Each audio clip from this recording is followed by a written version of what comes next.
Hello friends, माँ Saraswati classes के YouTube channel पर आप सभी का स्वागत है। DFCCIL जूनियर एग्जीक्यूटिव के प्रीवियस ईयर पेपर सॉल्यूशन जो कि 2018 में ये पेपर कंडक्ट हुआ था, नॉन टेक्निकल के पार्ट 2 में हम जनरल नॉलेज के क्वेश्चन को डिस्कस कर रहे हैं। और ये जनरल नॉलेज का जो क्वेश्चन वेटेज था 2018 में, इसमें से 12 क्वेश्चन पूछे गए थे। तो सबसे पहले क्वेश्चन को देखते हैं। इसमें कहा गया है, S.B. कृष्णमूर्ति राव के पश्चात राज्यसभा के उपसभापति कौन बने। S.B. कृष्णमूर्ति के बाद राज्यसभा के उपसभापति कौन बने थे। तो यहाँ पर उपसभापति की बात की गई है।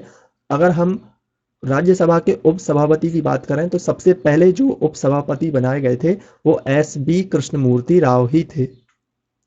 इनके द्वारा 2 कार्यकाल पूरे किए गए थे। इसके बाद जो अगली उपसभापति बनाई गई थी वो थी वायलेट अल्वा।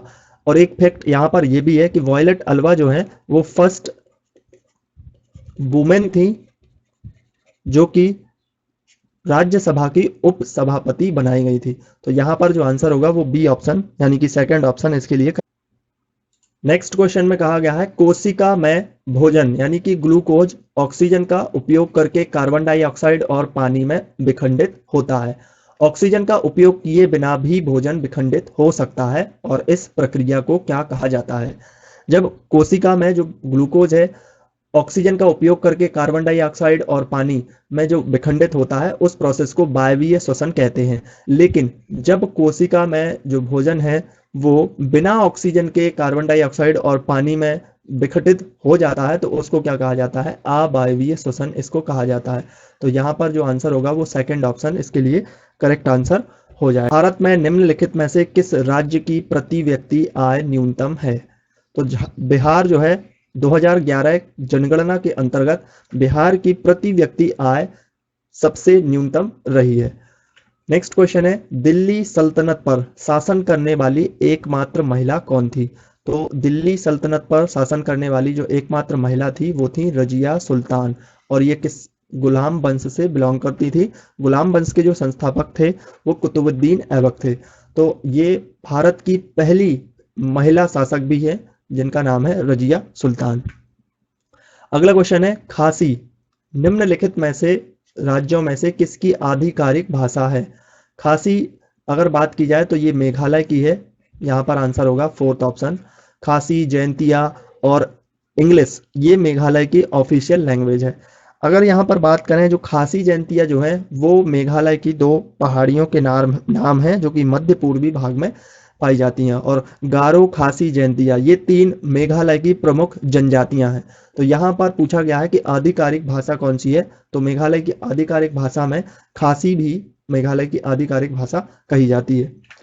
नेक्स्ट क्वेश्चन है, डैश के पास भारत के संविधान के डैश के अंतर्गत क्षमा दान देने का अधिकार होता है।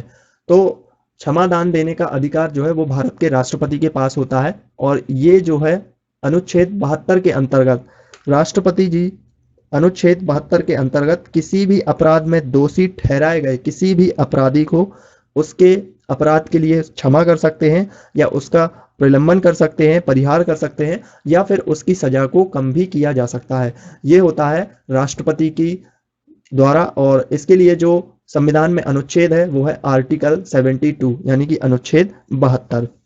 यहाँ पर कुछ और अनुच्छेद भी है। अनुच्छेद 93 की अगर बात की जाए तो ये अनुच्छेद 93 के अंतर्गत क्या होता है कि लोकसभा जो है वो अपने 2 सदस्यों में से अध्यक्ष और उपाध्यक्ष का चुनाव करती है। वहीं अनुच्छेद 58 की बात की जाए तो ये संसद के सचिवालय से संबंधित है। वहीं अनुच्छेद 52 के अंतर्गत बात की जाए तो ये इसके अंतर्गत कहा गया है कि रिपब्लिक ऑफ इंडिया का भारत का एक राष्ट्रपति होता है। तो यहाँ पर इस क्वेश्चन का आंसर सेकंड ऑप्शन होगा। नेक्स्ट क्वेश्चन है, निम्नलिखित में से किस नेता ने 2018 में मालदीव के राष्ट्रपति का चुनाव जीता। तो ये उस टाइम के करंट अफेयर का क्वेश्चन है। उस टाइम पर जो चुनाव जीता था वो इब्राहिम मोहम्मद सोहेल।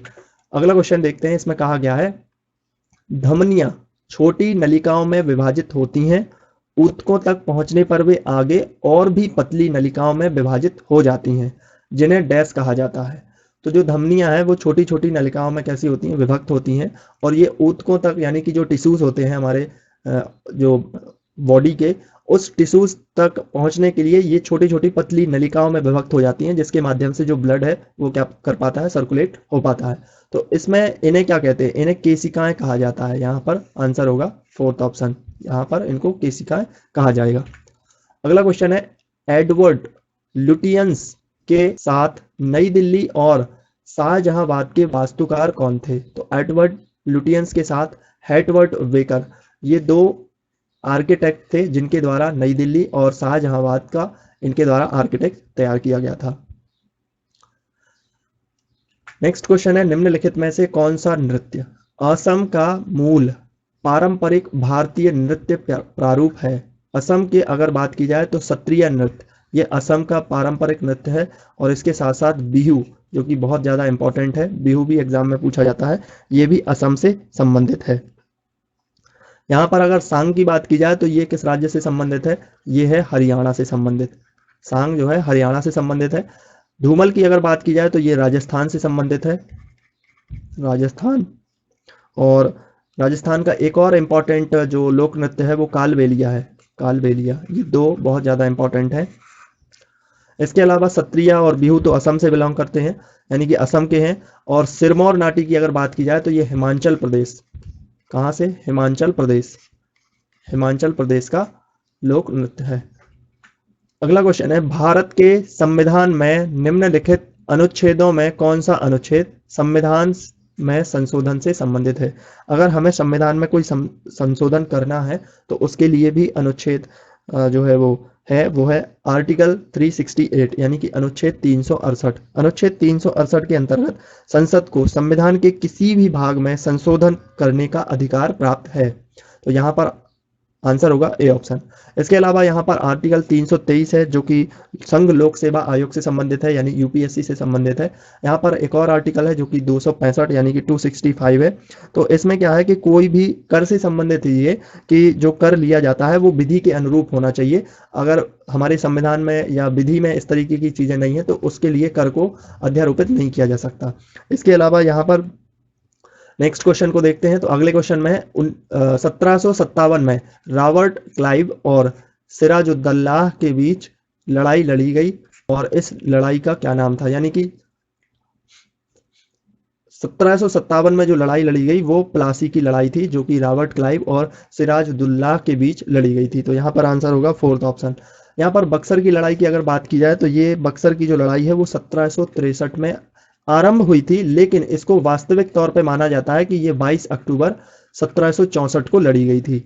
और ये जो लड़ाई है अगर इसकी बात करें तो ये किसके बीच लड़ी गई थी? यानी कि बक्सर की जो लड़ाई है वो ईस्ट इंडिया कंपनी और इसके साथ साथ बंगाल के जो नवाब मीर साहब थे, मीर कासिम जो थे, उनके बीच बक्सर की लड़ाई लड़ी गई थी। इसके बाद यहाँ पर हल्दी घाटी की लड़ाई है। हल्दी घाटी की जो लड़ाई है वो 1556 में लड़ी गई थी, 1576 में लड़ी गई थी। और ये जो है किसके बीच? ये अकबर की तरफ से इसमें मानसिंह और महाराणा प्रताप के बीच इस लड़ाई को लड़ा गया था। प्लासी की अगर बात की जाए तो 1757 में ये लड़ी गई थी।